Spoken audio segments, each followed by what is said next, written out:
और जिस तरह से हम देख रहे हैं कि न सिर्फ सेक्टर को बूस्ट हो रहा है बल्कि एनएचपीसी के साथ भी जो भी करार और ऑर्डर बुक है काफ़ी प्रॉमिसिंग, एक साल का नज़रिया 103 की इनकी बाइंग प्राइस है, बाइंग प्राइस भी अच्छी है, नज़रिया भी काफ़ी कंफर्टेबल है। क्या सजेशन होगा आपका? गौरांग, आपको मेरी आवाज़ आ रही है? धन्यवाद कविता, आपका जी। सभी को प्रणाम और शुभ प्रभात हमारे तरफ से। तो निजी तौर पर कवरेज नहीं, इसलिए विशेष रूप में टिप्पणी नहीं कर पाएंगे, लेकिन कल जो घोषणाएं बजट में माननीय वित्त मंत्री जी ने की है ऊर्जा उत्पादन को लेकर के, और जितनी भी कंपनियां ऊर्जा उत्पादन से जुड़ी हुई हैं, चाहे वो कन्वेंशनल ऊर्जा उत्पादन की नीति हो या फिर हाइड्रो हो या फिर सोलार पावर हो या फिर विंड पावर हो, इन सभी कंपनियों को मेरे ख्याल से आने वाले समय में काफी कुछ फायदा मिल सकता है और बहुत बड़ी क्षमता विस्तार की भी योजनाएं कमूमन सभी कंपनियों के पास है। तो क्षेत्र अच्छा है और इनका नजरिया भी लंबी अवधि का है। और जिस प्रकार से अनुमानित हमें जो नीतियों में परिवर्तन हो रहा है सरकार की तरफ से, जहां तक ऊर्जा उत्पादन क्षेत्र का सवाल है, वो मेरे ख्याल से लंबी अवधि में सभी कंपनियों के लिए काफी सकारात्मक साबित होगा। तो कंपनी अच्छी है और इनका नजरिया अच्छा है और क्षेत्र को लेकर के नीतियां भी काफी सुधर रही है। ब्रिजेश फोन लाइन पर हमारे साथ जुड़ चुके हैं। ब्रिजेश नमस्कार, गुड मॉर्निंग। बताइए किस टॉप पे सवाल पूछना चाहते हैं आप? नमस्ते मैडम। जी। मैडम मेरे पास बीईएल के 75 शेयर हैं। ओके। 321 रुपए का भाव। 321 कहा बीईएल आपने? ठीक है। बीईएल का हाँ, शेयर का। BEL 321 है ना? हाँ हाँ, 321 पे है मैडम, 25 पे। परफेक्ट। और कितना और समय? समय मैडम 2 साल तक मैं वो किया हूँ, दो। रखना चाहता हूँ। और बीपीसीएल पे भी है मैडम, 1% बीपीसीएल पे है। ठीक है, फिर 50 पे 311 के रेट। BPCL आपने किस रेट पे लिया है? 311। 311। जी मैडम।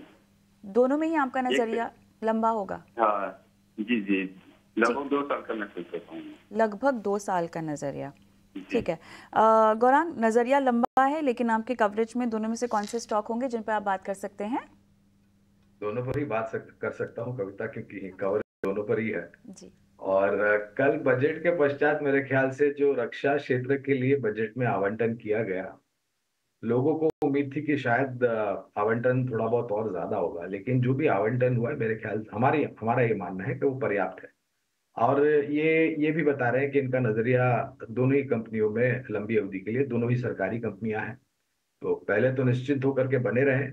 और 300 के नीचे अगर भारत इलेक्ट्रॉनिक्स में गिरावट आती है तो ये और जोड़ सकते हैं अगर इनके पास निवेश लायक पूंजी हो। और उसी तरीके से बीपीसीएल में भी मेरे ख्याल से जो मौजूदा स्तर है वहां से अगर थोड़ी बहुत गिरावट आती है तो हम इनको लंबी अवधि के लिए जोड़ने की राय देंगे।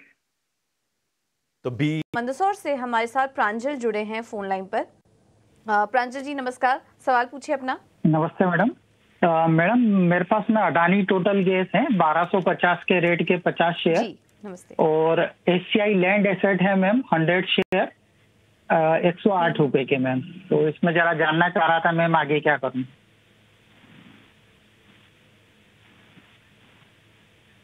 दूसरा स्टॉक एक बार वापस से रिपीट करेंगे? SCI SCI land asset ma'am.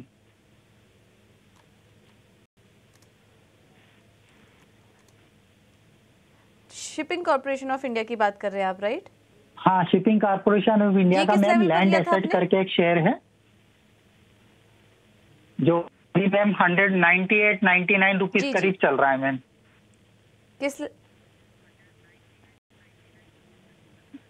अच्छा, और आपने किस लेवल पर लिया है? 108 पे मैम। अभी इसका 108 का हाई बनाया था मैम इसने, तो वहीं पे लिया है मैम मैंने। चलिए ठीक है, आपको राय दिलवा देते हैं। गौरांग, आप राय दीजिए इन्हें। पहले तो अदानी टोटल गैस पर बात कर लेते हैं। 50 शेयर्स हैं इनके पास, 1250 पर लिया था और स्टॉक में नुकसान में है फिलहाल। ये क्या करें अदानी टोटल गैस में? देखिए, बाजार में गिरावट आई है पूजा, तो मेरे ख्याल से शेयरों में भी गिरावट आएगी जिस प्रकार से बजट को लेकर के। लेकिन मैं एक चीज कहता हूं कि जो भी कंपनी फॉसिल फ्यूल या फिर क्लीन एंड ग्रीन एनर्जी या फिर ऑल्टरनेटिव फ्यूल जैसे कि कॉम्प्लेक्स नेचुरल गैस या फिर बायो नेचुरल गैस वगैरह में कामकाज करती है, उनका भविष्य काफी उज्जवल लग रहा है। और खपत को लेकर के कोई प्रश्न चिन्ह नहीं है, क्योंकि आने वाले समय में खपत बढ़ने वाली है। जैसे जैसे तरीके से जो पाइपलाइन डिस्ट्रीब्यूशन का ढांचा है उसमें सुधार होगा और बहुत सारी उपलब्धियां खड़ी की जाएगी।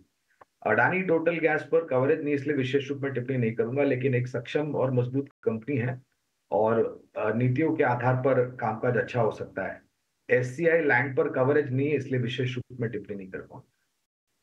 हम पूरे कंजम्पशन थीम को लेते हुए स्पेसिफिकली आईटीसी की ही नहीं, पूरे कंजम्पशन खपत वाले क्षेत्र की भी बात करें तो कहाँ नज़र रखनी चाहिए? क्योंकि टैक्स में जिस तरह की रियायत है, इसके अलावा जिस तरह से जॉब क्रिएशन, रूरल इकोनॉमी पे जिस तरह का फोकस है, वो जाहिर सी बात है कि जो डिस्पोजेबल इनकम है उसमें और सुधार लाएगा, और जाहिर सी बात है कि जेब में पैसे बचेंगे तो खर्च भी होंगे।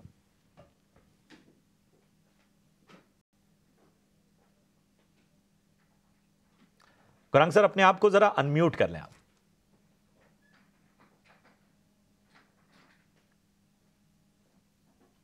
क्षमा चाहता हूं प्रशांत जी।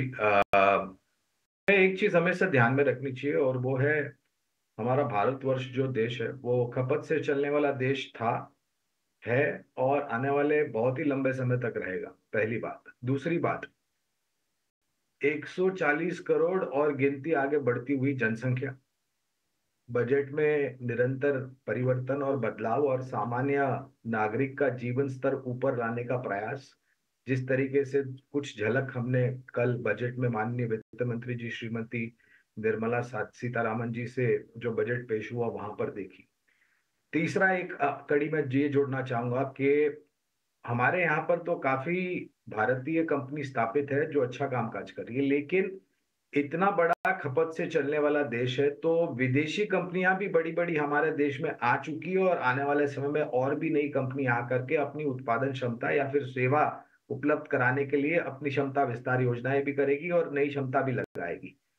आईटीसी एक ऐसा स्टॉक था जो कि बहुत दायरेबंद कारोबार चल रहा था, फिर खबरें आई, सुधार हुआ नतीजों में, फिर होटल कारोबार जो है उसको अलग करने के डीमर्जर की बात आई। अब ये बातें सुनने में आ रही है कि शायद और प्रयास किए जाएंगे मैनेजमेंट की तरफ से कि दूसरी कंपनियों में भी डीलिस्टिंग हो और वैल्यू अनलॉकिंग हो।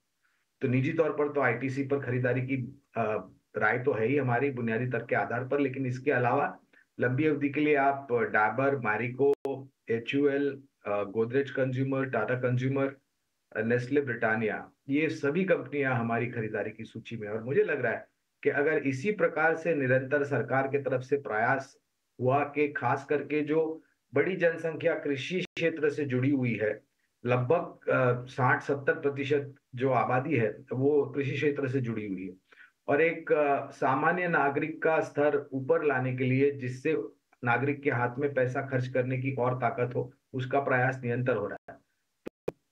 आपको नजरअंदाज तो बिल्कुल नहीं करना चाहिए एफएमसीजी क्षेत्र।